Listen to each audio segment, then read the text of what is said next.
संतोष देशमुख केस उलटी फिरली, आरोपीची शिक्षा रद्द, मास्टर माइंडची चाल यशस्वी झाली. आज संपूर्ण महाराष्ट्राला हादरवणारी घटना कोर्टामध्ये घडली. जो महाराष्ट्र 2 दिवसापूर्वी आनंदानं पेढे वाटत होता, तोच महाराष्ट्र आज प्रचंड नाराज झाला आहे. कारण की या केसमध्ये सगळं काही उलट घडलं आहे. आरोपी आनंदाने नाचू लागला कारण की आरोपीची चाल यशस्वी ठरली. मागच्या हप्त्यात सलग 3 दिवस या केसची सुनावणी अत्यंत प्रभावीपणे सुरू होती. दररोज 7 ते 8 तास युक्तिवाद चालायचा. सरकारी वकील यांनी 23 धक्कादायक पुराव्याचे व्हिडिओ न्यायाधीशांना दाखवले. या पुराव्यावरून प्रत्येकाला वाटत होतं आता न्याय मिळणार. कारण की पुरावे ओरडून सांगत होते की गुन्हा घडला आणि गुन्हेगार समोरच उभा आहे. त्यामुळे कोर्टानं कठोर निर्णय घेतला होता आणि आरोपीची बेल नामंजूर केली होती. सगळेजण प्रचंड खुश झाले होते. प्रत्येकाला वाटत होतं आता निकाल येणार, आरोपीला कठोर शिक्षा होणार. कारण की हे प्रकरण रेअरेस्ट ऑफ द रेअर केस मध्ये जाण्याची शक्यता होती आणि ज्यामुळे आरोपीला इतकी कठोर शिक्षा झाली असती ज्यामुळे आरोपीचा आत्मा देखील घाबरला होता. पण आरोपीने अशी चाल खेळली की ज्यामुळे सगळं प्रकरणच उलट फिरलं. सगळा निकाल उलटा पालटा झाला आणि ज्यामुळे आरोपी अक्षरशः कोर्टाच्या आवारात विजयी मुद्रेनं फिरत होता. 1 वर्षापूर्वी झालेल्या या प्रकरणाला अखेर न्याय मिळणार होता. कारण की कोर्टात दोष हे सगळे सिद्ध होणार होते, आरोप सिद्ध होणार होते. पण तेव्हाच कोर्टात असा काही प्रकार घडला की ही केस पूर्णतः वेगळ्या दिशेला फिरली. मग नेमकं कोर्टात असं काय घडलं की ज्यामुळे आरोपी अत्यंत खुश झाला आहे? आरोपीची शिक्षा कशी काय रद्द झाली? आरोपी नेमकं कोणती ती यशस्वी चाल खेळला की ज्यामुळे हे प्रकरण सगळं उलट फिरलं? चला जाणून घेऊया या प्रकरणाचा संपूर्ण सविस्तर रिपोर्ट. बीडच्या मस्साजोगचे सरपंच संतोष देशमुख यांच्या दुर्दैवी घटनेला 1 वर्षाहून अधिक कालावधी उलटलाय. संपूर्ण महाराष्ट्र त्यांच्या न्यायाची प्रतीक्षा पाहत होता. वर्षभर तारीख पे तारीख कोर्टाची सुरू होती.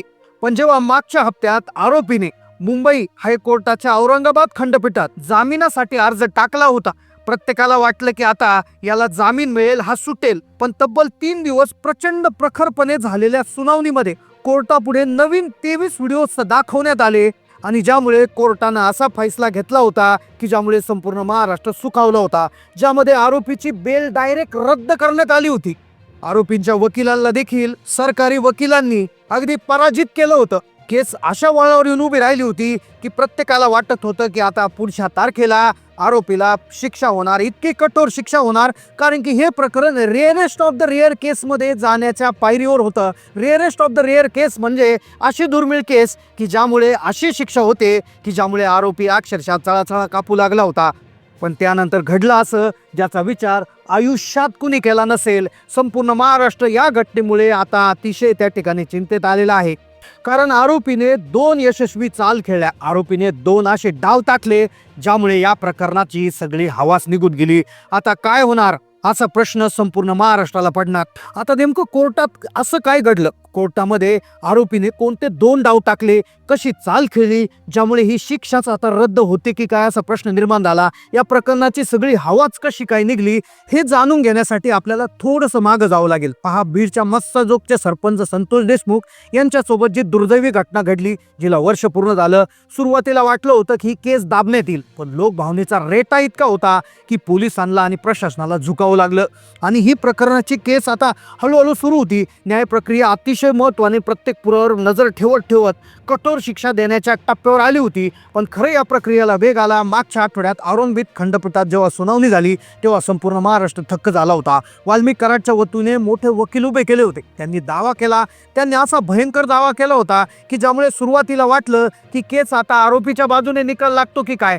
ते म्हणाले होते की त्यांची अटकच बेकायदेशीर आहे. म्हणजे आरोपी वाल्मिक कराडला जी अटक केली आहे ती बेकायदेशीर पद्धतीने केली आहे असा त्यांनी त्या ठिकाणी युक्तिवाद केला होता. पण सरकारी वकिलांनी सगळा युक्तिवाद खोडून काढला. जबरदस्त प्रहार करत त्यांनी 23 व्हिडिओ दाखवले. केसमध्ये जीव ओतला.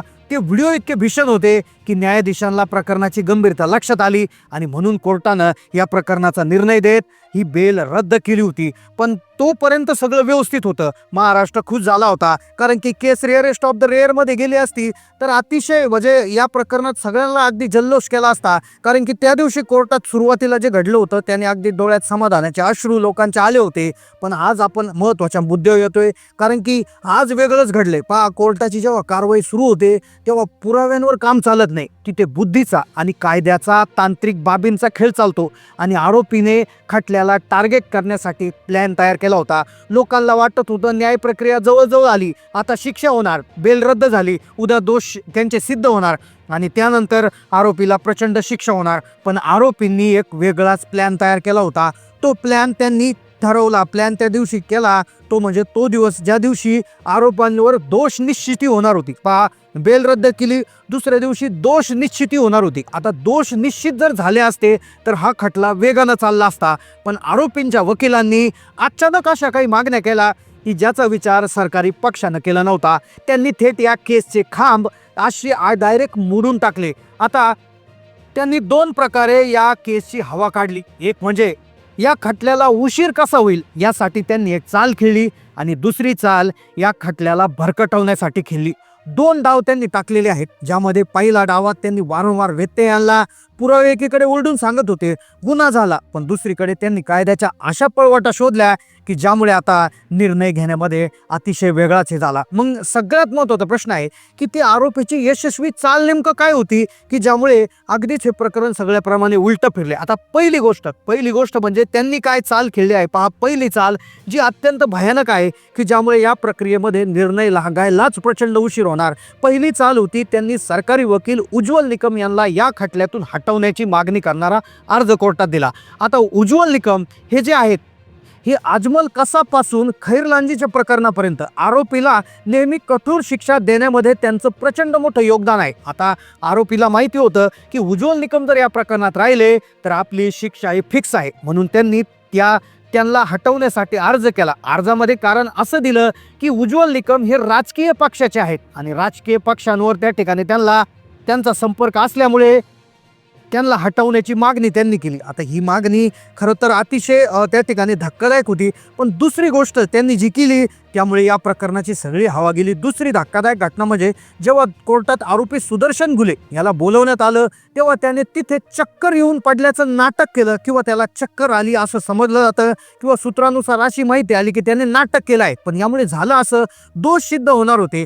कोर्टाची कार्यवाही तातडीनं थांबवावी लागली आणि याचा परिणाम असा झाला, दोष निश्चिती आज व्हायला होती ती पुन्हा एकदा अनिश्चित काळासाठी लांबवर पडली. आता ज्या आरोपींना शिक्षा होईल असं वाटत होतं ते आज कोर्टाबाहेर पडताना एकदा वेगळ्याच आत्मविश्वास होत होते, जणू काही त्यांनी लढाई जिंकली. संतोष देशमुख यांच्या कुटुंबासाठी हा काळा दिवस काळजावर वार करणारा ठरला. ज्यांना वाटलं होतं आज न्याय मिळेल त्यांना पुन्हा एकदा तारीख पे तारीखच्या जाळ्यात अडकवण्यात आलं. आरोपीची ही खेळी आज जरी यशस्वी ठरली असं म्हणावं लागेल, पण न्याय प्रक्रिया ही अतिशय वेगानं आणि अचूकपणे त्याच्यावर काम करणार आहे. आरोपींना वाटत असलं की त्यांचा विजय झाला, पण न्याय प्रक्रिया नक्कीच सत्याच्या बाजूने नेहमीच राहिलेली आहे. त्यामुळे झालेल्या या प्रकारावर तुमचं काय मत आहे नक्की कमेंट करून कळवा. चॅनलला नवीन असाल तर सबस्क्राईब करा. धन्यवाद.